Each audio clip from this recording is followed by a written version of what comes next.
Welcome. Today I would like to show you the effect of illumination of the subject, that is me, by a reflector. I made this at no cost. Right now I am using the indirect light cast by the reflector on me to illuminate me. There are two lights here in the room, a tube light here and another daylight source here. It is daytime. The curtains are pulled in. The reflector is casting light outside of my face. The source of the reflection, the light which is being reflected by the reflector, is coming from an LED source here, but it is not directly illuminating me. As you can see, the reflector is casting a good light up to my waist level. That is because the reflector is taller than me, and the quality of the light on my body up to my waist is a soft, diffuse light like daylight. This is the key light. I am using the key light of the reflector now. I also have another light here which is a softbox light, but I have not switched it on at the moment. I will pause this video and I will switch on the softbox light to act as a fill light and show you the effect. Now I have switched on the softbox light.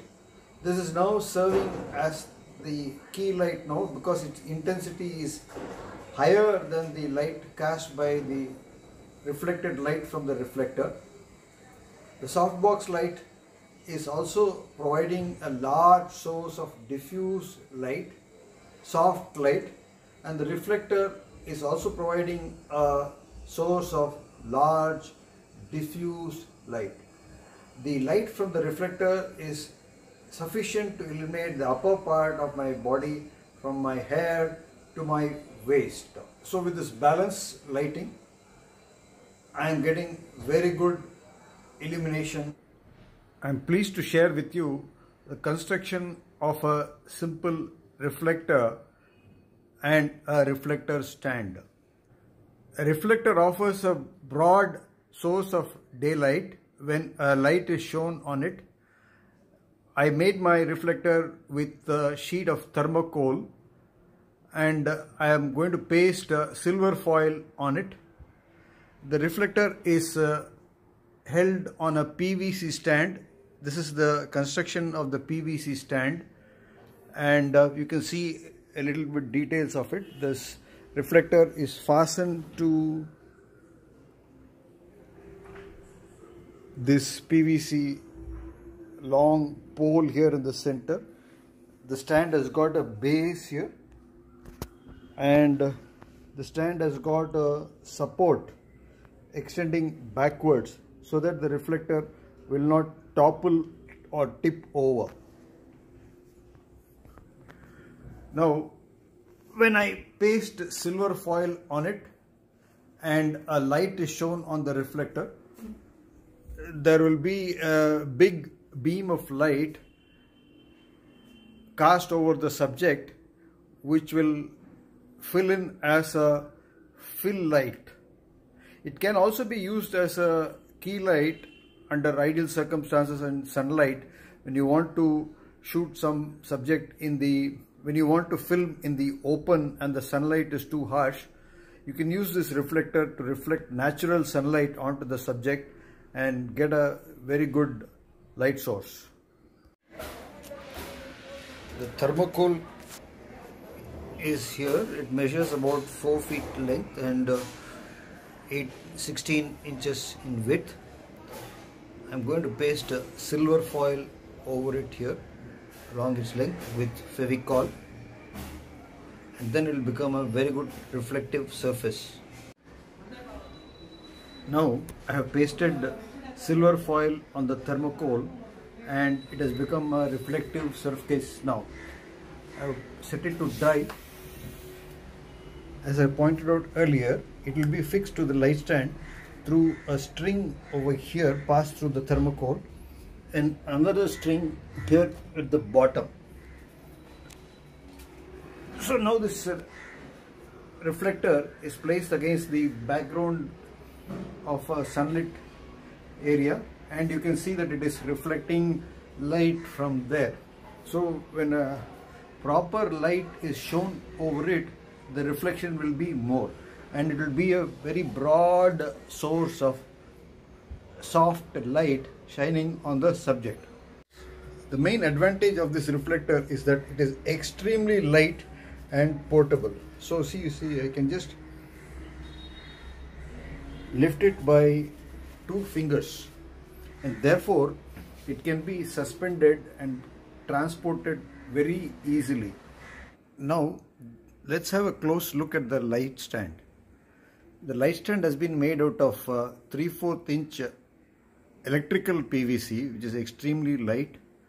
The PVC tube has been cut into short lengths of 7 inches here at the bottom, and they have been held by T-clamps to form a base.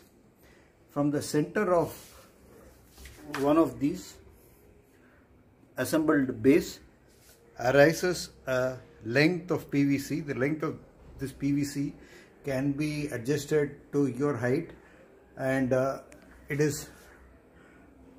is taller than me, so it's around 6 feet high, and the reflector will be attached along its length here.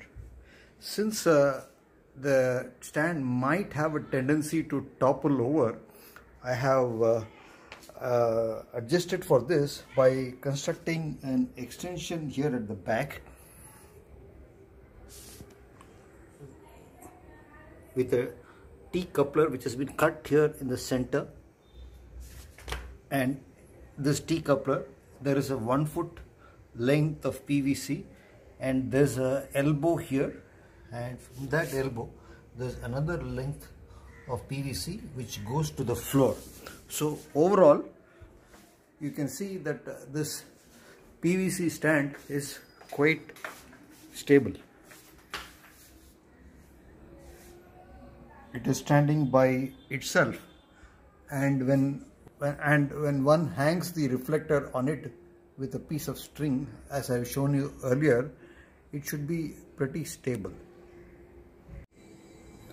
So let me show you the lighting setup which I used for this video. To the corner here is the reflector which is standing tall, mounted on its light stand. To the left here is the softbox. The tripod is here, and I am located about 3 feet from the tripod holding the camera here. The room is illuminated by 2 daylights now. The reflector is not being illuminated by the LED lamp here. I'm going to show you what happens if I switch on the LED light. Now the light from the LED source here is falling on the reflector, and the reflector is now throwing its light on the subject here. Still the soft light has not been switched on. Now the LED light has been switched off, and you can see the reflector. The soft light has been switched on, and there is so much of light now. Even the reflector is being lit up.